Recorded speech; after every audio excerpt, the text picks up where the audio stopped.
સ્વયંસેવક સંઘના અખિલ ભારતીય નિમંત્રક કાર્યકારિણી સદસ્ય માન્ય શ્રી ભૈયાજી જોશી, સંસ્થાના અધ્યક્ષ શ્રી તુલસીરામ ટેકવાણી, ચેરમેન શ્રી ચિમનભાઈ અગ્રવાલ,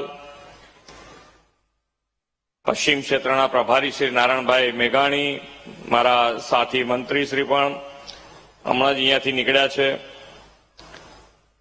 ચૂંટાયેલા જનપ્રતિનિધિ, સંગઠનના પદાધિકારી, ઉપસ્થિત સૌ નાગરિક ભાઈઓ બહેનો, પ્રેસ મીડિયાના મિત્રો, સૌને મારા નમસ્કાર।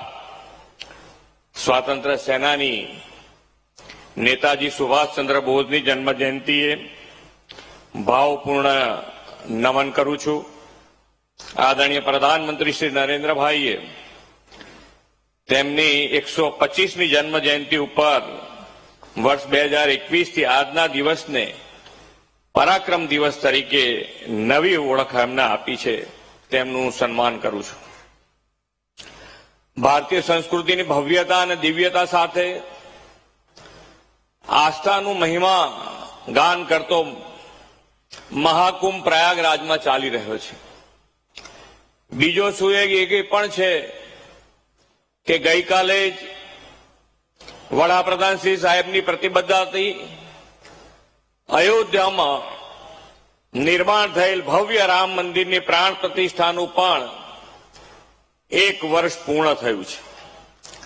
આપણી સનાતન સંસ્કૃતિની ચેતના અને ધરોહરના પ્રતીક આ બે અવસરોની સાથે અમદાવાદમાં આજથી ત્રીજા મહત્વપૂર્ણ અવસર હિન્દુ આધ્યાત્મિક સેવા મેળાનો આજથી પ્રારંભ થયો છે।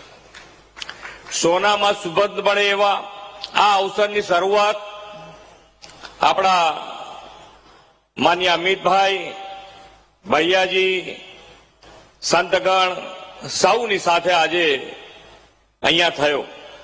આપણી સંસ્કૃતિ તો સદીઓથી આધ્યાત્મ, ધર્મપરાયણતા અને સેવાના સૌહાર્દના પાયા ઉપર વિકસી છે। વસુદેવ કુટુંબકમ, સમગ્ર વિશ્વ એક પરિવાર ભાવનાઓ માનનારી આ આપણી સંસ્કૃતિ છે। આપણા વેદ, પુરાણ, ધર્મગ્રંથ, ઇતિહાસ બધામાં પવિત્ર ભાવ સમાહિત છે। આ સંસ્કૃતિના મૂળમાં સત્વ અને તત્વ એટલા ઊંડા છે કે વિશ્વની અનેક સંસ્કૃતિઓ કાળક્રમે વિલીન થઈ ગઈ, પણ આપણી સંસ્કૃતિ અખંડ રહીને ટકી રહી છે।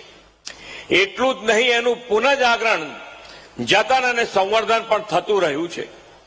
આધ્યાત્મિક, સાંસ્કૃતિક અને સેવાના એ જ ભાવને વધુ બળવત્તર બનાવવાનું આયોજન આ હિન્દુ આધ્યાત્મિક અને સેવા મેળો છે। આપણું સદભાગ્ય છે કે અમદાવાદમાં આ મેળો બીજી વાર યોજાઈ રહ્યો છે। હિન્દુ આધ્યાત્મિક અને સેવા મેળા દ્વારા વિશ્વ કલ્યાણમાં આત્મકલ્યાણના માર્ગનું ચિંતન આપણને મળશે એમ હું સમજુ છું। આ મેળો વિવિધ સાંસ્કૃતિક, આધ્યાત્મિક સંગઠનોની સેવાકીય પ્રવૃત્તિઓ અને લોકહિત કામોને ઉજાગર કરે છે।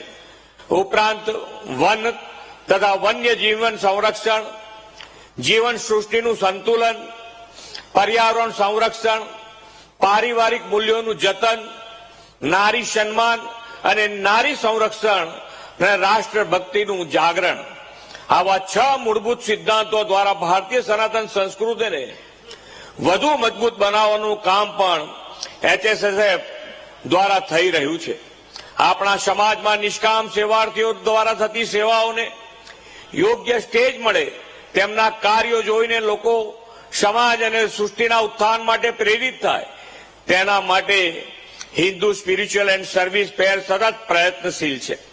આ અયોધ્યાપુરમ પરિસર ખાતે આવી 250થી વધુ સંસ્થાના સ્ટોલ છે। દરેક સ્ટોલની મુલાકાત લઈને નિષ્કામ સેવાર્થીઓની સેવાઓને જુઓ, તેમના પ્રયત્નોને જાણો, તેવો મારો સૌને અનુરોધ છે।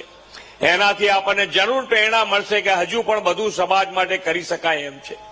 Initiative four moral and culture training કાર્યક્રમ દ્વારા HSSF દેશની યુવા શક્તિને સંસ્કૃતિ, જ્ઞાન અને આધ્યાત્મિક સંસ્કારથી બનાવવાનું ઉદ્દાન કાર્ય કરી રહી છે।